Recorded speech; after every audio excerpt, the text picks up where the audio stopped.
স্বাগতম জনাইছোঁ মুখ্যমন্ত্ৰী হিমন্ত বিশ্ব শৰ্মা ডাঙৰীয়া। নিৰ্বাচন সন্মুখত হয়তো আৰু 2 সপ্তাহ বা 3 সপ্তাহৰ পিছতে নিৰ্বাচনৰ ঘোষণা হ'ব। মূলতঃ এইবাৰ দুটা বিষয়ৰ ওপৰত নিশ্চয় আপোনাৰ নিৰ্বাচনৰ সন্মুখত চিন্তা চৰ্চা থাকিব। প্ৰথম হ'ল 4 লেন ৰাস্তা বনালে অহা বছৰলৈ 8 লেন বনাব লাগিব। এইবাৰ যিকেইটা কাম কৰি আছে তাতকৈ ছেমি কণ্ডাক্টৰ আহিলে আইফোন আহিব লাগিব, বেলেগ আহিব লাগিব, প্ৰথম কথা। দ্বিতীয়, আপুনি যিটো কথা কৈ আছে যে অস্তিত্বৰ সংকট, ইতিমধ্যেই খিলঞ্জীয়া মানুহখিনি বিপদত আছে। অসমৰ ইখনৰ পিছত সিখন ৰাজ্যখনৰ বেলেগ বেলেগ জিলাত সংখ্যা কমি গৈ আছে।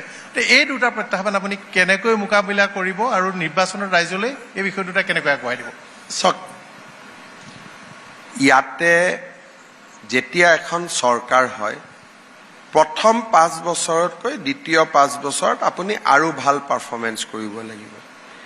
আৰু এই 5 বছৰত অসমত এটা পৃষ্ঠভূমি তৈয়াৰ হ'ল। গতিকে অহা 5 বছৰত এই 5 বছৰতকৈ অধিক ভাল কাম হ'বই।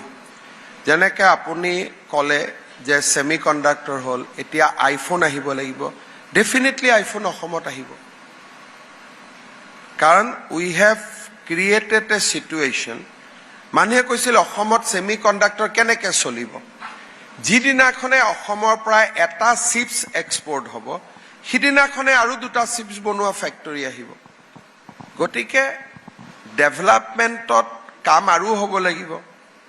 4 লেন ৰাস্তা হৈছে, ডেফিনেটলি 8 লেন হ'ব লাগিব। 6খন ব্ৰহ্মপুত্ৰৰ ব্ৰিজ হৈছে, অহাবাৰ 12খন হ'ব লাগিব।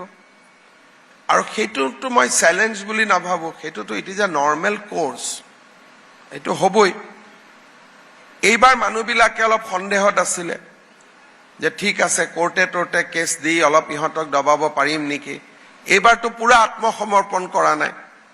এইবাৰ যদি বিজেপি জিকে, ইহঁতে আত্মসমৰ্পণ কৰি দিব, অহাবাৰ চাৰেণ্ডাৰ কৰোৱাব লাগিব। যুঁজ এখন হ'ব বুলি বৰ উৎসাহ। যুঁজ নাই আৰু এতিয়াতো মই চাৰেণ্ডাৰ কৰোৱা ৰাস্তাত আছো। মানে আমি সিফালে যুঁজখন চাই থাকিবলগীয়া হৈছে। ভাবিছিলো আপোনাৰ লগত যুঁজ এখন হ'ব বুলি। অসমীয়াৰ যুঁজ এখন চলি আছে আৰু যুঁজখন নিৰ্ণায়ক পৰ্যায়ত। বহুত কথা আপুনি সলনি কৰিব নোৱাৰে। 1.5 কোটি মানুহক আপুনি খেদি পঠিয়াব নোৱাৰে, কিন্তু 1.5 কোটি মানুহেতো ক'ব পাৰে যে অসমৰ আমি মুখ্যমন্ত্ৰীৰ আসনখনৰ সপোন জীৱনত নেদেখো।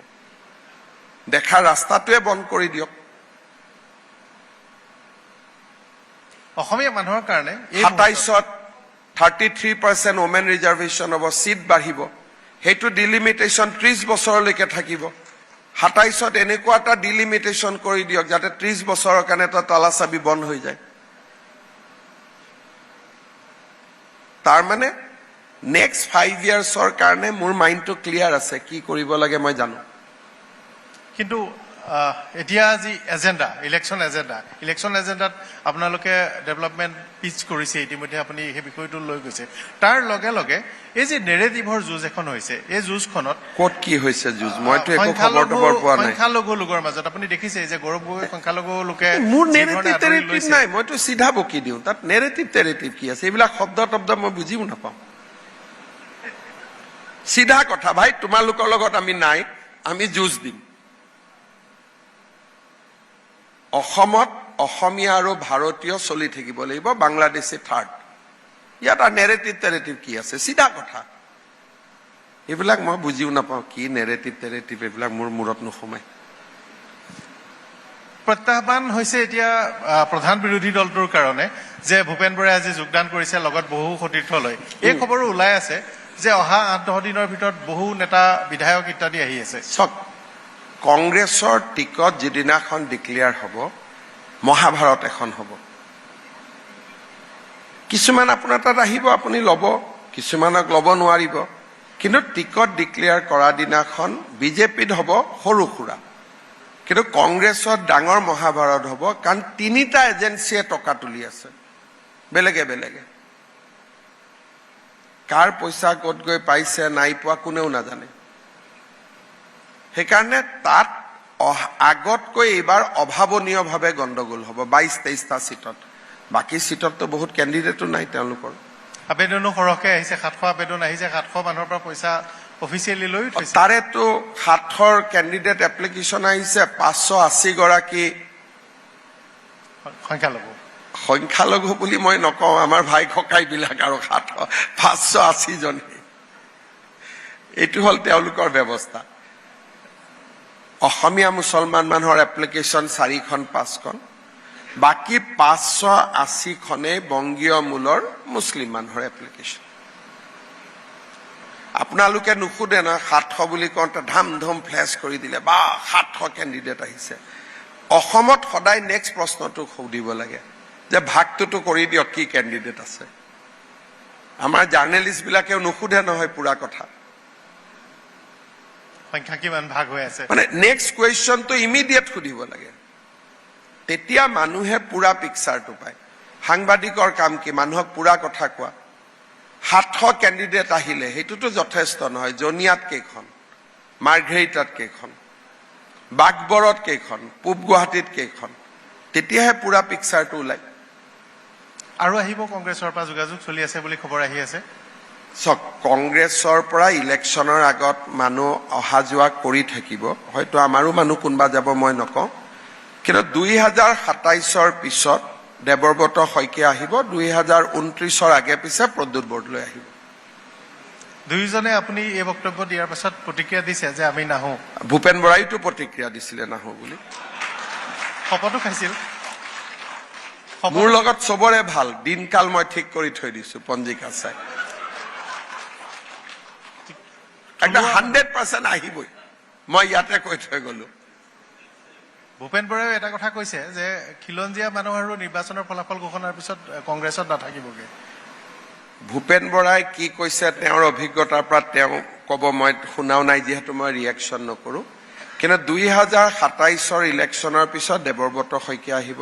আগত আনিব মই নোৱাৰো, কাৰণ আমাৰ কেণ্ডিডেটজন নাজিৰাত জিকিব এইবাৰ। আৰু 2029ৰ ইলেকশ্যনৰ আগে আগে প্ৰদ্যুৎ বৰদলৈ আহিব। কাৰণটো মোক সুধিলে মই কাৰণটোও ক'ম। কাৰণ অহাবাৰ গৌৰৱ গগৈয়ে নগাঁৱৰ পৰা ইলেকশ্যন খেলিব। সেইকাৰণে এইবোৰ কোনো প্ৰেডিকশ্যন নহয়, পলিটিকেল চিটুৱেশ্যনটো মই জানো। আৰু সেইকাৰণে এনেকুৱা, যদি আপুনি এইটো ৰাস্তাত যায় এই ডেষ্টিনেশ্যনত পাব, বেকাকৈ গ'লে আপুনি অমুক পাব। These are known and common facts. দুইজনে কিমান জোৰেদি ডিনাই কৰিছে, বহুত জোৰে কৰিতো ডিনাই কৰা নাই। কংগ্ৰেছত বহুদিনৰ পৰা সংঘাত চলি আছিল বুলি কথাটো ওলাই আছিল, বিশেষত ৰকিবুল হুছেইন কেন্দ্ৰিক, পুৰণা আপোনাৰ। মই ৰকিবুল হুছেইন বুলি নকওঁ, কংগ্ৰেছটো বৰ্তমান বাংলাদেশী মূলৰ মানুহখিনিয়ে গ্ৰাস কৰি পেলাইছে। আৰু এইটো কথা একচুৱেলি আপোনালোকে সুধিব নালাগে। যিকোনো মুহূৰ্তত ৰাজীৱ ভৱনত গৈ 10জন মানুহৰ নাম সুধিব, 8জন তেওঁলোকৰে পাব। এইবিলাক মইতো আচৰিত হওঁ, অসমৰ সাংবাদিকসকলে এইবোৰ সুধি থাকে কিয়। চিম্পল ৰাজীৱ ভৱনত যাব লাগে, 10জন মানুহ বাহিৰত আছে, বাবা তোমাৰ নাম কি, তোমাৰ নাম কি, তোমাৰ নাম কি, হৈয়ে গ'ল, ৰিজাল্টটো ওলাই গ'ল। ইমান চিম্পল কথাবিলাক, এইবিলাক মুখ্যমন্ত্ৰীক সোধাৰ প্ৰশ্নই নহয়। কাৰণ যিকোনো এজন সাংবাদিকে কৈ কালি ৰাতিপুৱা ছাৰ্ভে কৰক, ৰাজীৱ ভৱনত যদি 10জন মানুহ থাকে, 2জন হিন্দু মানুহ থাকে আৰু 8জন বংগীয় মূলৰ মুছলমান মানুহ থাকে, এইটো যে 100% এইটো। যিকোনো এখন মিটিং হ'ল, বাপৰে 5000 মানুহ হ'ল কংগ্ৰেছৰ মিটিঙত। This is one truth, but full ট্ৰুথটো কি? ফটোখন ডাঙৰ কৰক, তেতিয়া আপুনি দেখিব 3000 কোন মানুহ আছে। আমাৰ মানুহে আধা সত্যটো কয়, পুৰাটোলৈকে নাযায়। সেইকাৰণে মই কৈ থাকো যে প্ৰতিদিন স্কুল অফ জাৰ্নেলিজিমটো চেঞ্জ হ'ব লাগে, নতুন পৰিৱেশত নতুন ধৰণে জাৰ্নেলিজিম হ'ব লাগে। চিম্পল কথা সুধিলে হ'ল। বিৰোধীৰ মিত্ৰতা হ'বগেনে? বিৰোধীৰ মিত্ৰতা আপোনাৰ হাতত খবৰ থাকে? মই ইমান খবৰ নাৰাখো কিহৰ কাৰণে, মই আপোনাক চিৰিয়াছলি কৈছো। তেওঁলোকৰ মিত্ৰতাটো হ'ল 24টা চিটৰ। কিয় কাজিয়া লাগি আছে? দলগাঁও কোনে পাব, ঢিং কোনে পাব, জনিয়া কোনে পাব, গোৱালপাৰা পূব কোনে পাব, সেইখন কাজিয়াত আমি সোমাই কি পাম? কাৰণ আমিতো তাত নাই। কোনোবাই যদি এনেকুৱা চিট আলোচনা কৰে যে জাগিৰোডটো কোনে পাব, ডিব্ৰুগড়টো কোনে পাব, তেতিয়া আমাৰ ইণ্টাৰেষ্ট থাকিব। এতিয়া আলোচনা হৈছে ঢিং কোনে পাব, বিজেপিয়ে কণ্টেষ্ট কৰিলে তাত 100টা ভোট পাব। গতিকে আমাৰ কি তাত ইণ্টাৰেষ্ট থাকিব পাৰে সেইকাৰণে বিৰোধীৰ মিত্ৰতাৰ ইছ্যুটো আমাৰ ইছ্যু নহয় সেইটো তেওঁলোকৰ ইছ্যু নিৰ্বাচন কেন্দ্ৰিক তথাপিও যি বিষয়টো আহিছে এজন প্ৰাৰ্থী দিলে সমগ্ৰ বিৰোধীয়ে এতিয়াও কৰবাত প্ৰত্যাহ্বান সৃষ্টি কৰিব বুলি বাকী জায়গাতো যি আছে কংগ্ৰেছ আছে বাকী জায়গাতো আৰু কোনো বিৰোধী নাই মই নকওঁ কংগ্ৰেছ নাই বুলি মানুহ বহুত কংগ্ৰেছত আছে আজিৰ দিনতো কিন্তু তাত আৰু জাতীয় পৰিষদৰ ৰাইজৰ দল নাই নহয় গতিকে যি আছে কংগ্ৰেছে আছে গতিকে আমাৰ কংগ্ৰেছৰ লগত এনেও ফাইট হ'ব তেনেও ফাইট হ'ব গতিকে তেওঁলোকে অখিল গগৈক লৈ আহিলে লুৰিণ গগৈক লৈ আহিলে মনোৰঞ্জন তালুকদাৰক লৈ আহিলে তাৰ পৰা কি সিদ্ধান্ত হ'ব কিন্তু তাৰ মানে এইটো নহয় যে কংগ্ৰেছ নাই আমি সিৰিয়াসলি ইলেকশ্যন খেলিব লাগিব কাৰণ 2 বছৰ দুটা বাৰ গভৰ্ণমেণ্ট হৈছে থাৰ্ড টাইমত এন্টি ইনকামবেন্সি থাকিব পোৱা নোপোৱাৰ মানুহে হিচাপ ল'ব আৰু আমাক বেয়া পোৱা মানুহে কংগ্ৰেছখিনিক ভোট দিব গতিকে ইলেকশ্যন সিৰিয়াস হ'ব কিন্তু একেলগে খেলক বেলেগে খেলক সেইটোত কোনো এফেক্ট নাই অসমখন পুৰা পলাৰাইজ ষ্টেট হয় বিটুইন কংগ্ৰেছ এণ্ড বিজেপি ইয়াতে বৰ্তমান থাৰ্ড পাৰ্টিৰ কোনো ইয়াতে স্কোপ নাই এছআইটিৰ প্ৰতিবেদন দিল্লীলৈ প্ৰেৰণ কৰাৰ পাছত কি পৰ্যায়লৈ গৈছে বা ভাল পৰ্যায়লৈকে যাব এইটোতো it is a open and shut case তেওঁতো নিজেই কৈ দিলে মই ৰাৱলপিণ্ডি গৈছো বুলি সেইটো আপুনি কোৱা নাছিল তেওঁ মইতো কোৱা নাছিলো নিজে কৈছে মইতো চিম্পল কৈছিলো যে আপোনাৰ ভিসা লাহোৰত আছিলে আপুনি ইছলামাবাদ কৰাচীৰ ভিসাখন কোনে এমেণ্ড কৰি দিলে তেওঁ জাৰ্নেলিষ্টক ক'লে মই তক্ষশিলা গৈছো তক্ষশিলা ক'ত ৰাৱলপিণ্ডি ইছলামাবাদ এখন বেলেগ ৰাৱলপিণ্ডি এখন বেলেগ চিটি কোনে গাড়ীত লৈ গ'ল এতিয়া আপোনাক ভিসাটো আপোনাৰ নাছিলে গতিকে তেওঁক যেতিয়া এজেন্সিয়ে সুধিব তেওঁতো উত্তৰখিনি দিব লাগিব সাংবাদিকক উত্তৰ নিদিয়াকৈ থাকিব পাৰে কিন্তু এজেন্সিকটো উত্তৰ নিদিয়াকৈ থাকিব নোৱাৰে সেইকাৰণে this is a open and shut case মইতো বহুত বছৰ লিগেল প্ৰেক্টিছ কৰিছো ইয়াততো কোনো এস্কেপ ৰোড নাই কিন্তু লিগেলি একশ্যনেবল যিখিনি আছে লিগেলি 10 দিন যদি তেওঁ এক্সপ্লেইন কৰিব নোৱাৰে তেওঁ যদি কয় যে মই অমুকত গৈছিলো তমুকত গৈছিলো এইটো ফটোগ্ৰাফ এইটো বেলেগ কথা আৰু সেই সময়ৰ তেওঁৰ মোবাইলৰ ৰেকৰ্ডিং বিলাক ওলাব নহয় তেওঁ কাৰ কাৰ লগত কথা পাতিছিলে যিটো ষ্টেটে ৰেকৰ্ডটো উলিয়াব নোৱাৰে ডেটা মাইনিংটো ষ্টেটে কৰিব নোৱাৰে গৌৰৱ গগৈৰ কেছত 10 দিন পাকিস্তানৰ মোবাইলত 10 দিন কাৰ লগত কথা পাতি আছিলে it is A very simple thing কেন্দ্ৰীয় সংস্থাৰ কাৰণে এইটো একেবাৰে সহজ কেছ কাৰণ 10 দিনটো তেওঁ সেইটো মোবাইলে ব্যৱহাৰ কৰি আছিলে আৰু নম্বৰটো মই দিও দিছো কাৰণ আমি যেটো জানোৱে পুৰণা নম্বৰ গতিকে তেওঁ কাৰ লগতনো ইছলামাবাদত গৈ কথা পাতিলে লাহোৰত গৈ কথা পাতিলে সেইজন কোন এইখিনি ওলাওতেতো বহুত বেছি সময় নালাগে আপুনি ভাবে নেকি যে গৌৰৱ গগৈ দেশৰ আভ্যন্তৰীণ নিৰাপত্তাৰ কাৰণে এটা ভাবুকি কাৰণ তেওঁ সংসদত উপদলপতি সংসদৰ ভিতৰত তেওঁ যেনেকুৱা প্ৰশ্নবোৰ সোধে শুনিলেতো ভয় লাগি যায় ইণ্ডিয়াৰ নিউক্লিয়াৰ কোড ৰাখিছে ইণ্ডিয়াৰ ইউৰিয়াম এনৰিচমেণ্ট কোড হয় যিবিলাক কথা আমি মুখ্যমন্ত্ৰী হিচাপে আৰ্মিক সুধিব ভয় কৰোঁ এতিয়া আমাৰ মিছাতে ডাঙৰ ডাঙৰ ৱাল বনাইছে ভিতৰত কিবা এটা আছে বুলি জানো কিন্তু আৰ্মিৰ জেনেৰেলসকল মোক সদায় লগ পায় মোৰ সাহস শুনাই সুধিবৰ কাৰণে যে আপোনালোকে যে মিছাত ইমান ডাঙৰ ডাঙৰ ৱাল বনাইছে ভিতৰত কি ৰাখিছে মোৰ সমষ্টিত সাংসাৰীৰ পিছফালে তেওঁলোকে বহুত মাটি একুৱায়াৰ কৰিলে মানুহবিলাক আহিলে মই ক'লো এৰি দিব পাৰিব নেকি তেওঁলোকে মোক ক'লে যে নোৱাৰো এৰি দিব তাত ইণ্ডিয়াৰ ষ্ট্ৰেটেজিক এছেট থাকিব মই আৰু সুধিব সাহস কৰা নাই যে তাত কি থাকিব কাৰণ আমি সুধা মানে মোক যদি তেওঁ বিশ্বাসত কয় কালি মই ঘৰত ৰিনিকিক কম ৰিনিকি আকৌ এটাক ক'ব ইণ্ডিয়াৰ কিন্তু গৌৰৱ গগৈ কি কৈছে সংসদত কুৱেশ্যন সুধি দিছে যে ইউৰেনিয়াম ক'ত এনৰিচ হয় পাকিস্তান এম্বেচিত আমি চোৰাংচোৱা ৰাখো নেকি এই প্ৰশ্নবিলাক অসমৰ সংসদ এজনৰ কাৰণে ৰিলেভেণ্ট নেকি? তেওঁ কৰিব লাগিছিল গড় কিমান মৰে, অসমত ব্ৰডগেজ কেতিয়া আহিব, ইলেক্ট্ৰিফিকেশ্যন কেতিয়া আহিব, বানপানীৰ সমস্যা কেতিয়া সমাধান হ'ব। তেওঁ সোধে নিউক্লিয়াৰ ক'ত ৰাখিছে, ইউৰেনিয়াম ক'ত ৰাখিছে। এইবিলাকতো বহুত ডাঙৰ অবজেকশ্যনেবল কথা নহয়।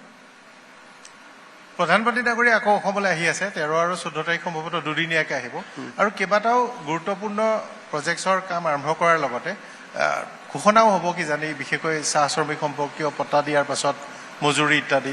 মজুৰিৰ লগত প্ৰধানমন্ত্ৰীৰ সম্পৰ্ক নাই। আমি 1 বা 26 তাৰিখে আমাৰ কেবিনেট আছে, তাৰ পিছতে আমি ঘোষণা কৰিম। প্ৰধানমন্ত্ৰীৰ লগততো কোনো কথা নাই। 26 তাৰিখে আমাৰ কেবিনেট আছে, 27 তাৰিখে মই ACMSৰ নেতাসকলক মাতিম, BCMSৰ নেতাসকলক মাতিম। 27 তাৰিখে গধূলি আমি মজুৰি যি দৰমহা বঢ়াওঁ, 27 তাৰিখে গধূলি আমি এনাউন্স কৰি দিম, কাৰণ 28 তাৰিখৰ পৰা আমাৰ বিজেপিৰ যাত্ৰা ওলাব। আমি গুৱাহাটীত থাকিব, কম সময় পাম। সেইকাৰণে ইয়াৰ লগত প্ৰধানমন্ত্ৰী ডাঙৰীয়াৰতো কোনো ভিজিটৰ সম্পৰ্ক নাই। কিন্তু বাগিচাৰ মাটিৰ পট্টা, প্ৰথমখন পট্টা প্ৰধানমন্ত্ৰী ডাঙৰীয়াৰ হাতেদি হওক, সেইটো প্ৰগ্ৰেমত ডেফিনেটলি আমি প্ৰধানমন্ত্ৰী ডাঙৰীয়াক আমন্ত্ৰণ জনাইছোঁ। আৰু পৰ্যায়ক্ৰমে বাগিচাৰ সকলো শ্ৰমিককে মাতি দিব। সকলো শ্ৰমিককে। আমি সুপ্ৰিম কোৰ্টতো আমাৰ ভাল হ'ল কেছ, হাইকোৰ্টতো ভাল হ'ল। গতিকে now we are all set. দুই এজন প্লেণ্টাৰে কিছু আপত্তি আছিলে, কিন্তু মোৰ লগত কথা পতাৰ পিছত তেওঁলোকে বুজি পাইছে যে এইটো দিব লাগে। আৰু মই নাভাবোঁ দিজ আৰ, যদি আপোনাৰ ইণ্টেনশ্যনটো ভাল হয় আৰু কথা বতৰা পাতে, সকলো সমস্যাৰ সমাধান ওলাই যায়। আৰু এইটো হৈ গ'ল বুলি ধৰি লওক। আৰু সেইটো বিষয়েও শেষ হ'ল। গাডকাৰী ডাঙৰীয়া খন্তেক সময়ৰ আগতে আমাৰ সৈতে সংযুক্ত হৈ আছিল নীতিন গাডকাৰী ডাঙৰীয়া।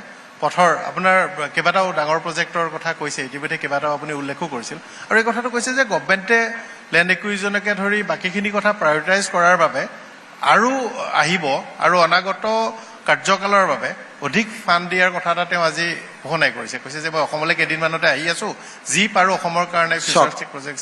এডভান্টেজ অসমৰ সময়ত নীতিন গাডকাৰী ডাঙৰীয়াই 80,000 কোটি টকাৰ প্ৰজেক্ট এনাউন্স কৰিছিলে। এক্সেপ্ট নগাঁও, মৰিগাঁও দৰঙৰ দলংখনক বাদ দি গোটেই প্ৰজেক্টবোৰ অলৰেডি গ্ৰাউণ্ডেড হৈ গ'ল। কিন্তু 3টা ডাঙৰ প্ৰকল্প আমাক লাগে। এটা হ'ল শ্ৰীৰামপুৰৰ পৰা গুৱাহাটী 3 ঘণ্টাত আহি পাব লাগে। তাৰমানে আমাক এটা এক্সপ্ৰেছ হাইৱে লাগে, য'ৰ পৰা নলবাৰীত নাযাব, বৰপেটাত নাযাব, শ্ৰীৰামপুৰত উঠিব, পোনে পোনে গুৱাহাটী পাব, এক্সেছ কণ্ট্ৰল। তাৰ পিছত আমাক গুৱাহাটীৰ পৰা ডিব্ৰুগড়, তিনিচুকীয়ালৈকে এটা হাইৱে লাগে, যে 4 to 5 আৱাৰ্ছত গৈ আপুনি পাব লাগে। থাৰ্ড, শিলচৰৰ পৰা আপোনাৰ গুৱাহাটীলৈকে এটা হাইৱে লাগে, 4.5 আৱাৰ্ছত পাব লাগে। 3টা মোৰ ডাঙৰ এটা মোৰ ভিছনৰ 3টা পাৰ্ট। 14 তাৰিখে প্ৰধানমন্ত্ৰী ডাঙৰীয়াই শিলচৰ আৰু গুৱাহাটী 22,000 কোটি টকাৰ ইনগ্ৰেট কৰিব। ডিব্ৰুগড়, গুৱাহাটী আৰু গুৱাহাটী শ্ৰীৰামপুৰৰ কাৰণে আমাক 60,000 কোটি টকা লাগে। আৰু গাডকাৰী ডাঙৰীয়াৰ লগত মই কথা পাতি আছোঁ, কবাৰ পৰা নহয় কবাৰ পৰা টকাখিনি ওলাব লাগিব। অহা 5 বছৰত এই 2টা সপোনো আমি বাস্তৱত ৰূপায়ণ কৰিব লাগিব। কেইবাটাওতো আমি আশা নকৰা বা কোনো আশা মানে কল্পনা কৰিব নোৱাৰা প্ৰজেক্টছো আহিল। মৰাণৰ ৰাজপথত আমি দেখিলোঁ যে ইমানখিনি ফাইটাৰ বিমান প্ৰধানমন্ত্ৰী নামিব পাৰিলে, তাৰমানে মষ্ট ছেফেষ্ট, কাৰণ প্ৰধানমন্ত্ৰীকটো এনেই। এতিয়া মৰাণত মই প্ৰত্যেক 2 বছৰৰ মূৰে মূৰে ৰাস্তাত এটা এয়াৰ শ্ব' কৰি থাকিম। এভৰি 2 years মই ইণ্ডিয়ান এয়াৰফৰ্চক কৈছোঁ যে আপোনালোকে এভৰি 2 yearsত ৰাস্তাৰ ওপৰতে এটা এয়াৰ শ্ব' কৰিব। ৰাফেল নামিব, নামিব। আমাৰ ল'ৰাবিলাকে, ষ্টুডেণ্টবিলাকে এইবোৰ দেখা পালে তেওঁলোকে এয়াৰফৰ্চত যোগদান কৰিব খুজিব। ৰাস্তাত নমাই দিয়াটোৱে মোৰ উদ্দেশ্য নহয়। মোৰ উদ্দেশ্য একেলগে মই 3টামান কাম কৰি থাকোঁ। এটাতো হাইৱেটো ভাল, এটাতো এয়াৰ শ্ব' হ'ল, প্ৰধানমন্ত্ৰী নামিলে। কিন্তু আজিৰ পৰা 20 বছৰ আগত অসমৰ বহুত ল'ৰা ছোৱালী এয়াৰফৰ্চত আছিলে। যোৱা 10 বছৰ আমাৰ ল'ৰা ছোৱালী এয়াৰফ'ৰ্চত সোমোৱা নাই এইবাৰ যেতিয়া আমি তাত ফ্লাইট নমালো ওচৰৰ গোটেই ল'ৰাবিলাকক টিভিয়ে সুধিলে সবে ক'লে আমিও পাইলট হ'ব খোজো এই নৱ প্ৰজন্মৰ সপোনক পাখি দিয়া উৰিবৰ কাৰণেতো কোনোবাই পাখি এডাল দিব লাগিব সো নৱ প্ৰজন্মক উইংছ দিয়া এইটোৱে হ'ল আমাৰ কাম আৰু মই বিশ্বাস কৰোঁ যে আমি যিবিলাক কাম কৰি গৈছো অহা 5 বছৰত অসম বহুত আগবাঢ়ি যাব প্ৰথমবাৰৰ বাবে অসমৰ কোনো মুখ্যমন্ত্ৰী আমাৰ ৰাজ্যৰে সৌভাগ্য যে ডেভছ ৱৰ্ল্ড ইকনমিক ফৰামলৈ গ'ল গতিকে ডেভছত হৈছিলে আপুনি গ'ল আৰু গুৰুত্বপূৰ্ণ মানে আশা তাত আপুনি তাৰ পৰাই কৈছিল যে ভাল খবৰ লৈ গৈ আছো আমি ডেভছত মই গ'লো আৰু নেক্সট 4 to 6 মান্থত আমি ইয়াতে ডাঙৰ ব্ৰেক এটা পাম এ সেমি কণ্ডাক্টৰ টাইপ ব্ৰেক যেটো আমি ভাবিব নোৱাৰো অসমীয়াই আমাৰ গ্ৰাউণ্ড ৱৰ্ক চলি আছে probably will see a much bigger industry than semiconductor বৃহৎ সেমিকন্ডাক্টৰে ইয়াতকৈ ডাঙৰ আমি ডাঙৰ ব্ৰেক এটা পাম মানুহবিলাকে তেওঁলোক পাব্লিচিটি কৰি নাহে জাপান বা আমেৰিকাৰ মানুহবিলাক তেওঁলোকে আমাৰ অসমত 6-7 বাৰ লাষ্ট কেইবা মাহত আহি গৈছে গৈ আছে আৰু লাহে লাহে we are moving towards closure তেওঁলোকে ইলেকশ্যনৰ কাৰণে ৰখি আছে বিকজ কোনেও আনচাৰ্টেনিটিত সহি কৰিব নোখোজে যদিও ভাবে বিজেপি আহিব কিন্তু তেওঁলোকে ইলেকশ্যনৰ আগত যে কি হ'ব 5 বছৰ চাম তাৰ পিছত আমি কৰিম এতিয়া আমি আনি তাক 90%ত লৈ আহিছো আৰু মই ভাবো যে নেক্সট 6 মান্থত আমি সেমি কণ্ডাক্টৰতকৈ ডাঙৰ ইণ্ডাষ্ট্ৰি আমি ব্ৰেক কৰিব পাৰিম 1.5 লাখ চৰকাৰী চাকৰি ইতিমধ্যে দিছে আগন্তুক সময়ৰ কাৰণে আপুনি ইতিমধ্যে এটা ঘোষণাও কৰিছে যে ইয়াতকৈ বেছি নিযুক্তি দিব কিন্তু চৰকাৰী চাকৰি এইটো শেষ নহয় দি শেষ কৰিব নোৱাৰে নিবনুৱা আমাৰ এটা চৰকাৰী চাকৰিটো সীমা নহয় কিন্তু আমাৰ এটা অপৰচুনিটি আছে মই গোটেই আমাৰ গভৰ্ণমেণ্টখনক ইয়ং কৰিব খুজিছো এতিয়া আমাৰ গভৰ্ণমেণ্টত 30% employees are above 50 to 53 years. Amak lage etia government employees are age 27, 28, 24, 22 years. Bahut bar dibo noare, but there will be another opportunity of moi bhabu je another 2 lakh appointment ami koribo paru aru 60,000 amak teacher lage. Teacher professor অহাবাৰ চৰকাৰ আহিলে আমাৰ priority হ'ব to recruit 60,000 new teachers immediately আমি কাম আৰম্ভ কৰিম আৰু বাকিখিনি নৰ্মেল এমপ্লয়ী সেইকাৰণে মই ভাবো যে আনাদাৰ 5 ইয়াৰ্ছ আমি গভৰ্ণমেণ্ট এমপ্লয়মেণ্টৰ পেজটো ৰাখিব পাৰিম বা তাৰ পিছত ইণ্ডাষ্ট্ৰীত আমি যাব লাগিব পাৱাৰ ছাপ্লাই এটা গুৰুত্বপূৰ্ণ বিষয় এটা কথা সকলোৱে উপলব্ধি কৰিছে মানে দিনটোৰ 24 ঘণ্টাই বিজুলী থকাৰ এটা প্ৰতিশ্ৰুতি আছিল 22.3 অৰ্থাৎ 22.5 ঘণ্টাকৈ বিজুলী আহিছে প্ৰডাকশ্যনো হৈছে আনকি অসম চৰকাৰে প্ৰথমবাৰৰ বাবে চাগৈ পাৱাৰ ছেক্টৰত আপোনাৰ কাৰ্যকালত অসমৰ বাহিৰত ইনভেষ্ট কৰিছে ইয়াৰ আগতে আমি সৰু সুৰা 100 মেগাৱাট আমি নিজা ইনভেষ্টমেণ্ট কৰিছো একদম এটো অব্যাহত থাকিব নে কেতিয়াবা এটা ভয় থাকে যে এটা সময়ত হৈ থাকে পিছ পৰি যাব নেকি কেতিয়াবা পলিচি এতিয়া 14 তাৰিখে প্ৰধানমন্ত্ৰী ডাঙৰীয়াই 150 মেগাৱাটৰ কপিলি হাইড্ৰ প্ৰজেক্ট উদ্ঘাটন কৰিব কোনো চৌবাজিও নাই সিম্পল কৰি আমি যোৱা 3 বছৰত কৰিলো এতিয়া প্ৰজেক্টটো উদ্বোধন কৰিব 16 তাৰিখৰ পৰা আমাৰ গ্ৰিডত 150 মেগাৱাট পাৱাৰ বেছি আহিব সাপৰত 2032ত আমি 3000 মেগাৱাট পাৱাৰ পাম যাতে ডেটা সেন্টাৰ বিলাক আমি অসমত আনিব পাৰো বহুত লং টাৰ্ম প্লেনিংত আমি কাম কৰি গৈ আছো for next at least 15 years Assam will remain power surplus এতিয়া আমি এটা ষ্টেটিষ্টিক্সৰ কাৰণে কওঁ 22.5 ঘণ্টা কিন্তু গুৱাহাটী ডিব্ৰুগড় যোৰহাটত যদি আছে you are enjoying 24 hours of power কিন্তু যিহেতু মানকাছাৰ ছালমাৰা ধুবুৰী ইয়াকো আমি এভাৰেজ কৰোঁতে আনিব লাগে তাত পাৱাৰৰ কাৰণে নহয় ট্ৰান্সমিশ্যন লাইনৰ কাৰণে আমি কেতিয়াবা কেতিয়াবা লাইন ডিপ পৰে কিন্তু আদাৰৱাইজ যোৰহাট শিৱসাগৰ ডিব্ৰুগড় তিনিচুকীয়া গুৱাহাটী আমি 24 আৱাৰ্ছ পাৱাৰ দিওঁ আনলেছ ক'ৰবাত ট্ৰেন্সফৰ্মাৰ বেয়া হ'ল বানপানীয়ে কিবা কৰিলে ধুমুহাই গছ এডাল ভাঙি দিলে if you exclude those things আমিতো এতিয়া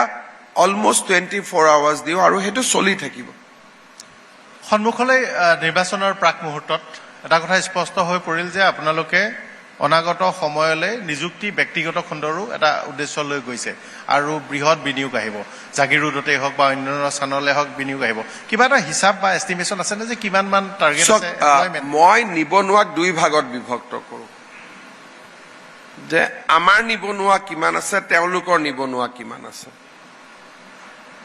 আপোনালোকে এইটো হিচাপ নকৰে আপোনালোকে কৈ দিয়ে অসমত 20 লাখ নিবনুৱা আছে কিছুমান নিবনুৱাৰ কাৰণে আমি দায়বদ্ধ নহয়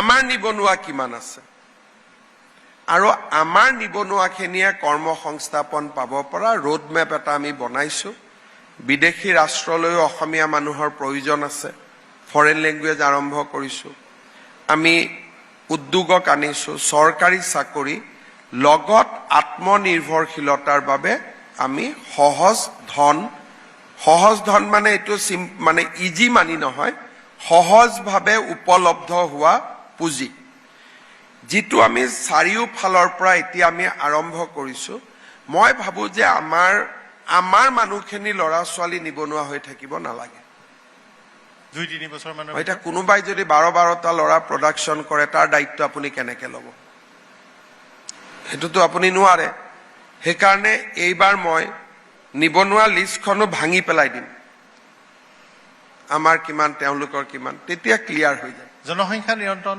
আন কেইবাটাও বিষয়ৰ কাৰণে আপুনি বাল্য বিবাহৰ বিৰুদ্ধে ব্যৱস্থা লোৱা বহু বিবাহ বন্ধ কৰা কেইবাটাও ল'লে আৰু সন্তানৰ সংখ্যা মানে নিয়ন্ত্ৰণ কৰা যে সীমা এটা চক আমি কৈছিলো যে 3টাতকৈ বেছি বাচ্চা থাকিলে চৰকাৰী চাকৰি নাপায় অহাবাৰ আমাৰ শ্লোগান হ'ব 3টাতকৈ বেছি বাচ্চা থাকিলে আপুনি চৰকাৰী ঘৰো নাপাব ৰেচন কাৰ্ডো নাপাব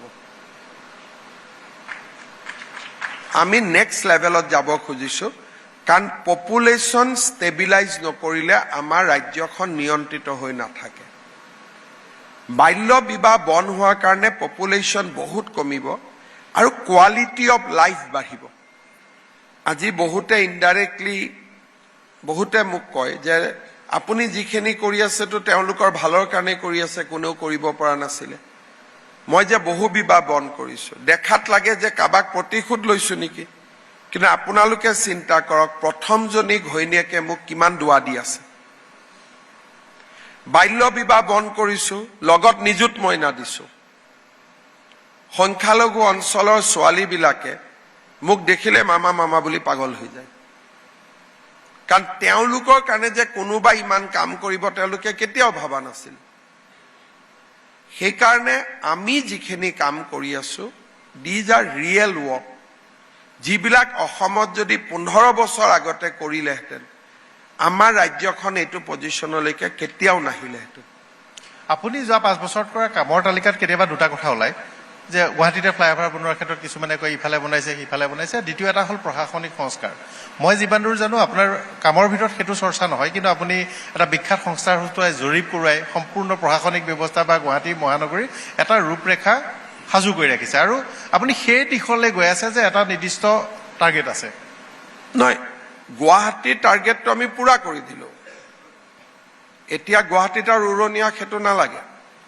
চাইকেল ফেক্টৰী হৈ গ'ল ভৰলুমুখ হৈ গ'ল খালি কেতিয়াবা ভাঙাগড়ৰ ফ্লাইঅভাৰখন আপুনি ৰাজীৱ ভৱনটো পাৰ কৰাই আধা বনাই দিব লাগিব আৰু শ্ৰীনগৰত যোৱা ৰাস্তাটোৰ কাটটোৰ ওপৰত আপুনি এটা ব্যৱস্থা ল'ব লাগিব তাৰপিছত 10 বছৰৰ কাৰণে গুৱাহাটীত ট্ৰেফিক থ্ৰ হৈ গ'ল এতিয়া মই চকু দিছো ডিব্ৰুগড় যোৰহাট শিলচৰত ডিব্ৰুগড়ত গুৱাহাটীত নহয় ডিব্ৰুগড়ত আজিৰ দিনত 4খন ফ্লাইঅভাৰ বনি আছে 2খন হৈ গ'ল 2খনৰ কাম চলি আছে যোৰহাটৰ আশে পাশে আজিৰ দিনত 4খন ফ্লাইঅভাৰ চলি আছে 2খন উদ্বোধন হ'ল এখন 11 তাৰিখে উদ্বোধন কৰিম, চিনামাৰাখন আৰু 6 মাহ লাগিব।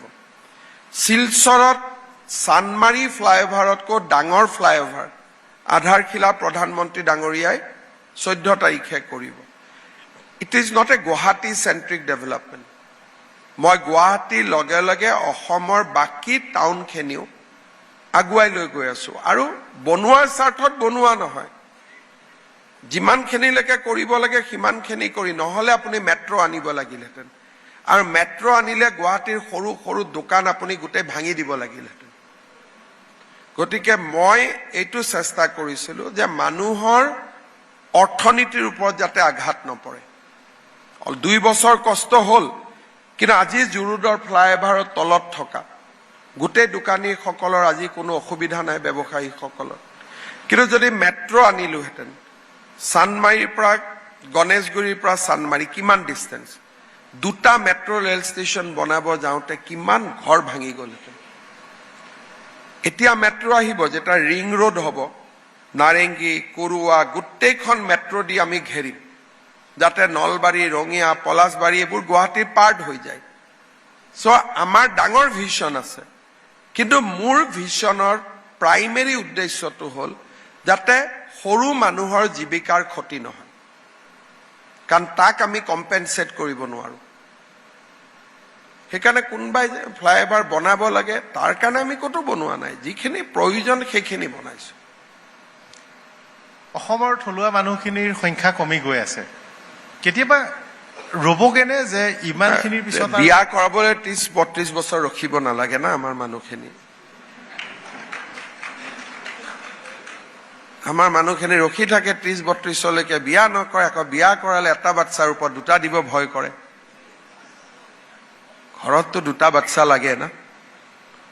সেইকাৰণে মই সামাজিক মেছেজবিলাকো দি থাকো। আজিকালি 30 বছৰৰ ল'ৰা দেখিলে মই কয় বিয়া পাতিলি নাই বুলি, আৰু কয় দাদা একো নাই, মামা একো নাই। সেইকাৰণে কিবা এটা কৰি দিয়াৰো চেষ্টা কৰিছো। চাকৰি পালে মই কওঁ যে প্ৰথম গৈ বিয়া পাতিবি এতিয়া 6 মাহত, কাৰণ অসমীয়া মানুহৰ সংখ্যা কমি যোৱা বুলিতো কৈ থাকিলে নহব, আমিয়ে কমাই আছো। আমাৰ নিজৰো সংখ্যা মানে কমাত আমি বিয়াৰ বয়সটো 32লৈকে লৈ গলো। ছোৱালীসকলে বিয়া 28-29লৈকে লৈ গল। সন্তান জন্ম দিওঁতে গৈ গৈ 35-36 বছৰ পাই গৈ। বাচ্চা মেট্ৰিক নিদিওঁতে ৰিটায়াৰমেণ্ট হৈ যায় চাকৰিৰ পৰা। বিয়া দিয়ালে পেঞ্চনৰ পইচা শেষ। মইতো দেখি থাকো নহয়, বহুত কষ্ট হয়। সেইকাৰণে সামাজিক মেছেজবিলাকো মুখ্যমন্ত্ৰী হিচাপে মই মাজে মাজে দি থাকো যে আমাৰ মানুহে টাইমত বিয়া কৰক, টাইমত সন্তান জন্ম দিয়ক, যাতে বাই ৰিটায়াৰমেণ্ট আপোনাৰ ল'ৰাটোৱে কিবা এটা কৰিব পৰা হয়। সেইকাৰণে অসমীয়া মানুহে অকল জয় আই অসম দি প্ৰব্লেমটো চল্ভ হৈ যাব বুলি ভাবেতো, সেইটো নহয়গৈ। আমাৰ মানুহে শ্লোগান দিব জানিব, জয় অসম, আহৈ আহ, ওলাই আহ, সেইটো দিতো নহবগৈ নহয়। এই কথাখিনিকে কওঁ, আৰু নতুন জেনেৰেশ্যনটোৱে শুনেও। আমাৰ জেনেৰেশ্যনটোৱে বহুতবিলাক বেড প্ৰেচিডেণ্ট আমি ক্ৰিয়েট কৰি দিলো নহয়। আন্দোলনৰ নামত আন্দোলনৰ সময়ত অসমত ইমান ডেকা ল'ৰা ওলাইছিল, সেই সময়ত যদি সিদ্ধান্ত হলহেঁতেন যে খেতি মাটি আমাৰ, আজি পৰ্যায়ত আমি নাথাকিলোহেঁতেন, ব্যৱসায় আমাৰ, আমি খালি মাৰোৱাৰীকেইটাক টাৰ্গেট কৰি থাকিলো, ফাঁচী বজাৰ। কিন্তু ধুবুৰী যে আমাৰ হাতৰ পৰা ওলাই গ'ল, বঙাইগাঁও আমাৰ হাতৰ পৰা ওলাই গ'ল, সেইবোৰ আমি কল্পনাই নকৰিলো। সেই 6-7 বছৰ ফলোড বাই আলফা এজিটেশ্যন আমাৰ জাতিটোৰ মাজত এটা বহুত ডাঙৰ ভেকুৱাম সৃষ্টি কৰি পেলালে। এটা জাৰ্নেলিষ্টে কি কয়, বুদ্ধিজীৱীয়ে কয়, নাই নাই চৰৰ মানুহে অসমীয়া ভাষা ক'ব নহয়, সেইকাৰণে আপোনালোকে তেওঁলোকক মৰম কৰক। আৰে ঘৰত তই যদি বঙালী ভাষা ক, বাহিৰত তই পঞ্জীয়নত কিয় অসমীয়া লিখিবি? মিছা কথাটো লিখিব নাপায়, পায় নেকি মিছা কথা লিখিব? আপুনি মোক কওক। মই ঘৰত কওঁ বাবাৰে মামাৰে, তেওঁলোকৰ ভাষা, মই কোনো ইনচাল্ট কৰা নাই, ডেট ইজ দেয়াৰ লেংগুৱেজ। কিন্তু বাহিৰত চেঞ্চাছ আহিলে কয় মই অসমীয়া, কিন্তু অসমীয়া শব্দটোও মই ক'ব নোৱাৰো। মই কিয় মিছা কথা লিখিব দিম, অসত্য কথা লিখিব দিম? ঠিক আছে, আমি যদি মাইনৰিটি, আমি জানোচোন এবাৰ আমি মাইনৰিটি বুলি, কিন্তু কেমোফ্লেজ কিয় কৰিম? শুদ্ধ তথ্যটো আহক। শুদ্ধ তথ্য আহিব লাগিব। আৰু নহলে জানা মানুহে কওক নহয় মই এতিয়া অসমীয়া শিকিলো গতিকে মই অসমীয়া বুলি ক'ম। অসমীয়াটো নিশিকাকৈ কিয় আপুনি অসমীয়া বুলি ক'ব? আমি কি কৰো, যেতিয়া আমি ইলেক্ট্ৰিক শ্বক খাম আমি তাৰ ৰিকভাৰী কৰিব পাৰিম। কিন্তু যদি এখন সপোনৰ ৰাজ্যত আমি বাস কৰি থাকো তেতিয়াহ'লে আমি কেতিয়াও বাস্তৱৰ লগত মুখামুখি হ'ব নোৱাৰিম। শেহতীয়াকৈ উত্তৰ প্ৰদেশ, বিহাৰ, দিল্লী ইত্যাদিত কিছু উচ্ছেদ অভিযান চলিছে অসমত কৰাৰ পিছত, আৰু তাৰ নাগৰিকসকলক সংবাদ মাধ্যম, ব্লগাৰ্ছে বিভিন্ন প্ৰশ্ন সুধিছে। সকলো অসমৰ 2-4খন জিলাৰ নাম কয়, আৰু সেইখিনি দেখাৰ পিছত এনে এটা ভাৱ হয় যে এতিয়া অসমতে কেৱল মাত্ৰ অনুপ্ৰৱেশ হৈ থকা নাই, ফিডাৰ হিচাপে যেতিয়া আমি যোৱাৰ পথ হৈছে। আপোনাৰ উত্তৰটো দিছো, যেতিয়া আমি অসম আন্দোলন কৰিছিলো তেতিয়া আমি দিল্লীত ইন্দিৰা গান্ধীক কৈছিলো যে যিটো আজি অসমৰ সমস্যা অহাকালি ভাৰতৰ হ'ব, সেইকাৰণে আপোনালোকে বিদেশীখিনিক নাৰাখিব অসমৰ সমস্যা বুলি পঠিয়াই দিয়ক। তেওঁলোকে ভাবিলে এইটোতো অসমৰহে সমস্যা, আমি কিয় মাথা মাৰো? কিন্তু অসমত মাটি নোহোৱা হ'ল, অসমত ব্যৱসায় নোহোৱা হ'ল। এতিয়া তেওঁলোক হাৰিয়ানাত যায়, মহাৰাষ্ট্ৰত যায়, নাম কয় ধুবুৰী বুলি, কিন্তু আচলতেতো ধুবুৰী নহয়। আচল নামটো ক'ব লাগিছিল আমি ময়মনসিঙৰ পৰা আহা, আমি ৰংপুৰৰ পৰা আহা। চনটোহে গণ্ডগোল কৰি তেওঁলোকক ভাৰতীয় কৰি দিলে। গোটেই গণ্ডগোলৰ মূৰত চন এটা নহয় জানো? ক'ৰবাত চনেদি ভাৰতীয় আৰু অভাৰতীয় হিচাপ হয় নেকি? কা আন্দোলনৰ সময়ছোৱাত আচলতে এটা সুযোগ অসমে মিছ কৰিছিল বুলি মই ভাবো, সেইটো হ'ল জাপানৰ প্ৰধানমন্ত্ৰীৰ ভ্ৰমণটো, আৰু তাৰ পৰা জাপানলৈ আমাৰ মানুহ আজি আমি যিমান সম্ভৱ আপুনি জাপানৰ সৈতে পুনৰ ইয়াক আৰম্ভ কৰিছে। আজি এতিয়া জাপান, ছিংগাপুৰ। অহা 27 তাৰিখেও জাপানৰ ফৰেন মিনিষ্টাৰ মোক লগ কৰিব আহিব। মই ভাবো এইটো ছেটবেক এটা আছিল, এতিয়া আমি তাক পাৰ কৰি গলো। জাপানে সিদ্ধান্তবিলাক বৰ লাহে লাহে লয়, but Assam is in their radar. কেতিয়াবা জাপানে বহুত বিগ ৱে অসমত আহিব। 27 তাৰিখে জাপানত নতুন প্ৰধানমন্ত্ৰী আহিলে, নতুন প্ৰধানমন্ত্ৰীৰ প্ৰথম বৈদেশিক মন্ত্ৰীৰ ভাৰত ভ্ৰমণ অসমো তেওঁ আইটিনাৰীত ৰাখি লৈছে। আছাম আজি গ্ল'বেলি ইমান ইম্পৰ্টেণ্ট ষ্টেট হৈছে। We are very important today, কাৰণ তেওঁলোকে অসমক এখন পটেঞ্চিয়েল ষ্টেট বুলি ভাবে ফৰ ফিউচাৰ। আৰু যোৱা 5 বছৰত আমি অসমৰ এটা ব্ৰেণ্ড ইমেজ ক্ৰিয়েট কৰিলোঁ। আজি আপুনি ইউপিত যাওক, গুজৰাটত যাওক, বিহাৰত যাওক, মহাৰাষ্ট্ৰত যাওক, অসম বুলি ক'লে চবেই বুজি পোৱা হৈ গ'ল। এতিয়া নকয় আৰু অসমখন ক'ত বুলি। We have change the perception about Assam. এই সময়ছোৱাত এতিয়া আটাইতকৈ ডাঙৰ প্ৰত্যাহ্বানটো হ'ব চিকেন নেকৰ কথা কেইবাবাৰ ওলাল। আজি গাডকাৰী ডাঙৰীয়াৰ সৈতেও কথা পাতিছিলো, বিচ্ছিন্ন কৰাৰ ষড়যন্ত্ৰ চলি থাকে, চৰ্চা চলি থাকে। এতিয়া নোৱাৰে, আৰু আমি মাটিৰ তলেদি ৰেল লাইন বনাই দিলো না এতিয়া চিকেন নেকত। এতিয়া আপোনালোকে বহুত আলোচনা কৰা নাই, এতিয়া শিলিগুৰিৰ পৰা অসমলৈ মাটিৰ তলেদি ৰেল হ'ব। ওপৰত চিকেন নেক কাটিলেও তলততো ৰেল চলিয়ে থাকিব। এতিয়া আমি প্ৰস্তাৱ দিছো মাটিৰ তলেদি ৰাস্তা এটাও হ'ব লাগে। 2টা 6 লেন তলত, 4 লেন তলত, ওপৰত 6 লেন, ওপৰত 4 লেন, আৰু কাটি ক'ত পাব? তেনেকুৱা কাটিবৰ কাৰণে কোঠাৰোতো নোলাব। সেইকাৰণে CA আন্দোলনে আমাক শিকালে। এই ডাইলগটো তেওঁলোকে নিদিলে আমি ৰেডি নহলোহেঁতেন, কিন্তু ডাইলগটো দিয়াৰ কাৰণে যে আমি কাটি দিম, সেইকাৰণে আমি তাৰ কাউণ্টাৰ মেজাৰ্ছ লৈ ললো। চিকেন নেকৰ দুইফালে এতিয়া আৰ্মিৰো ডাঙৰ চাউনি বহি গ'ল। আৰু এতিয়া ভাৰতেও জানে যে এইটো চিকেন নেক কাটিলে আমি সিটো চিকেন নেক কাটি দিম। অসমৰ কাৰণে যদি এটা চিকেন নেক আছে, বাংলাদেশৰ কাৰণে 2টা চিকেন নেক আছে, সেইটো কাটি দিলে 2খন বাংলাদেশ হৈ যাব। এই কথাবোৰ আগত আলোচনা নহৈছিল, ষ্ট্ৰেটেজিক কথাবোৰ।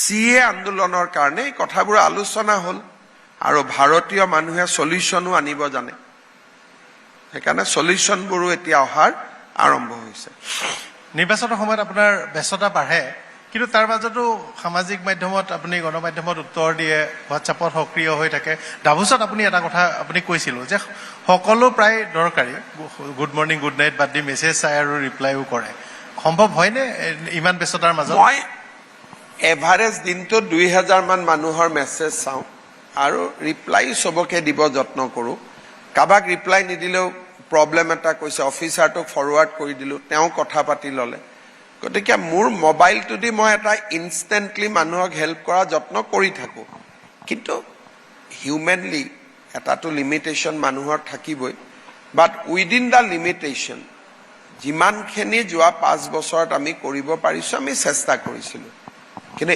এইটোতো মই ক'ব নোৱাৰোঁ যে 100 upon 100 মই স্ক'ৰ কৰিছোঁ বাট মুখ্যমন্ত্ৰীজন আগতে মুখ্যমন্ত্ৰী বুলি ক'লে এটা বেলেগ ধাৰণা এটা আহি পৰিছিলে এতিয়াতো যোনে তোনে মাতি মামাৰ ফটো এটা উঠো ৰখি দিওঁ আৰু উঠ যি কৰ গতিকে এটা পৰিৱৰ্তন এনা যে মুখ্যমন্ত্ৰীজন সমাজৰ পৰা বেলেগ নহয় এটা পাৰসেপশ্যনটো চেঞ্জ কৰাৰ কাৰণে যোৱা 5 বছৰ মই চেষ্টা কৰিছিলোঁ আৰু মই ভাবোঁ কিবা অলপতো পজিটিভ হৈছে কিমান হৈছে না এমাহমানত আপুনি আপোনাৰ কনভয় গাড়ীৰ সংখ্যাও আধা নে তাতকৈ বেছিয়ে কমাই দিলে গাড়ী আছে এতিয়া কি হ'ল অকণমান আমাৰ পাৰ্টিৰ মানুহবিলাকে বা দিল্লীৰ যিবিলাক ইণ্টেলিজেঞ্চ আছে তেওঁলোকে অলপ ভয় কৰে তেওঁলোকে ভাবে যে মই বহুতৰ টাৰ্গেটত আছোঁ সেইকাৰণে অলপ সিকিউৰিটিটো থাকে কিন্তু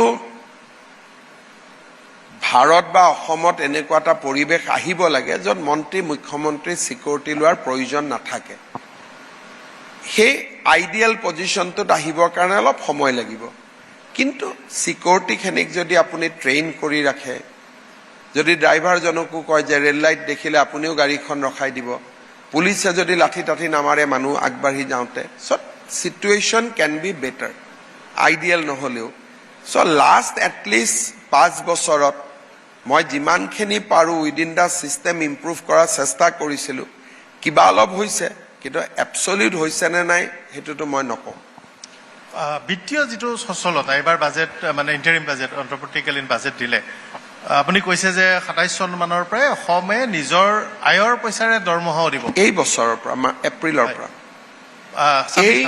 এই এপ্ৰিলৰ পৰা অসমে দৰমহা আৰু পেঞ্চন আমি নিজৰ উপাৰ্জনৰ পৰা দিব পাৰিম মৰেটৰিয়াম লগা পিৰিয়ডৰ পৰা এটা ডাঙৰ যাত্ৰা অভাৰড্ৰাফ্ট মৰেটৰিয়াম খতম হৈ গ'ল আমি 2021ত মোৰ লক্ষ্য আছিল যে বাই 2030 অসম 10 লাখ কোটি টকাৰ ইকনমি হ'ব লাগে এতিয়া মই কনফিডেন্টলি ক'ব পাৰোঁ যে এইটো আমি 2028তে হৈ যাম আমি 2 বছৰ আগুৱাই আছোঁ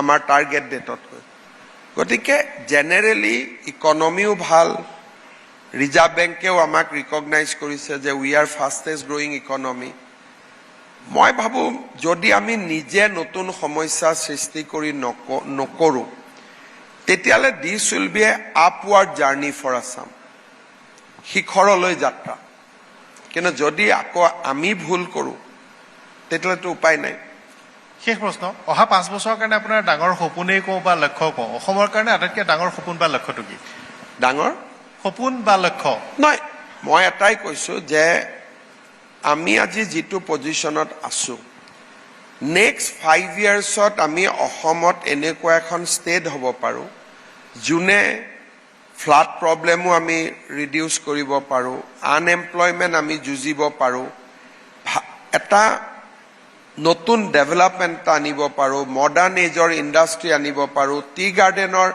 আমি হেল্থটো ঘূৰাই আনিব পাৰোঁ মানুহক বেটাৰ হেল্থ কেয়াৰ দিব পাৰোঁ বেটাৰ এডুকেশ্যন দিব পাৰোঁ নাও আমি এটা পৰ্যায়ত আহি পাইছোঁ নেক্সট 5 ইয়াৰ্ছত মই ভাবোঁ যে by 2031 Assam will be considered as a big state যেনেকৈ আজি গুজৰাট কৰ্ণাটক বুলি ক'লে এটা মনত ধাৰণা আহে অসমখনো তেনেকুৱাই হৈ যাব কিন্তু অসমত ভালনাৰেবিলিটিও আছে সৰু কথাতে আপুনি ডিৰেইল হৈ যাব পাৰে। যোৱা 5 বছৰত মই কেইবাটাও ফেচ কৰিছো যে য'ৰ পৰা যে নহ'ব, যেনেকে যোৱা বছৰৰ আগৰ বছৰ 26 জানুৱাৰীত আলফাই প্ৰায় 25টা বম লগাই দিলে। যদি 25টাই ফুটি গ'লহেঁতেন অসমত ক'ত ছেমি কণ্ডাক্টৰ আহিলহেঁতেন? কিন্তু ভগৱানৰ আশীৰ্বাদত আছিল, এটাও নুফুটিলে বম। ময়ো একো কৰা নাই। পৰেশ বৰুৱাই আমালৈকে খবৰ পঠিয়াইছে যে 9 বজাত বম কেইটা ফুটিব, আমি এডভান্স খবৰ দিলোঁ।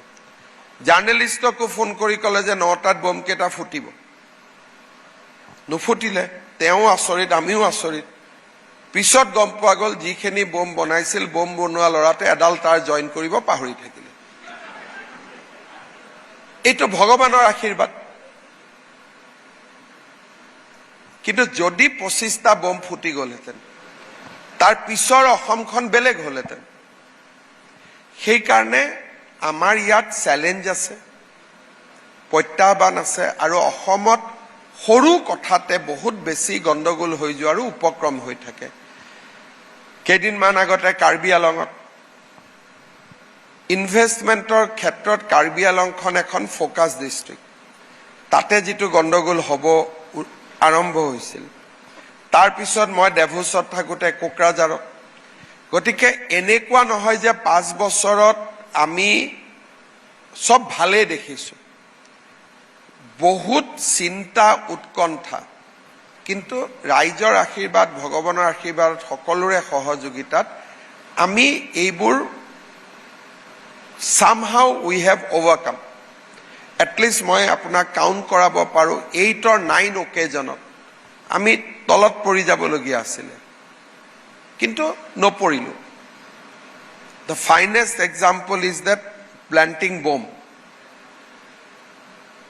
সেইটোতো ফুটিয়ে গ'লহেঁতেন যদি ল'ৰাজন কাৰিকৰীভাৱে আৰু অলপ স্মাৰ্ট হ'লহেঁতেন, 2টা তাঁৰ লগাই থৈ দিলেহেঁতেন।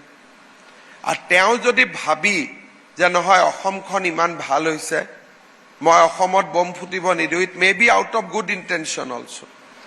পাহাৰত থকা চব ল'ৰাটো বেয়া নহয়, ল'ৰাজনে কিজানি জানি বুজি যোগ কৰি নিদিলে, সেইটোও হ'ব পাৰে, কাৰণ অসমক ভাল পোৱাটো বহুত মানুহ আছে।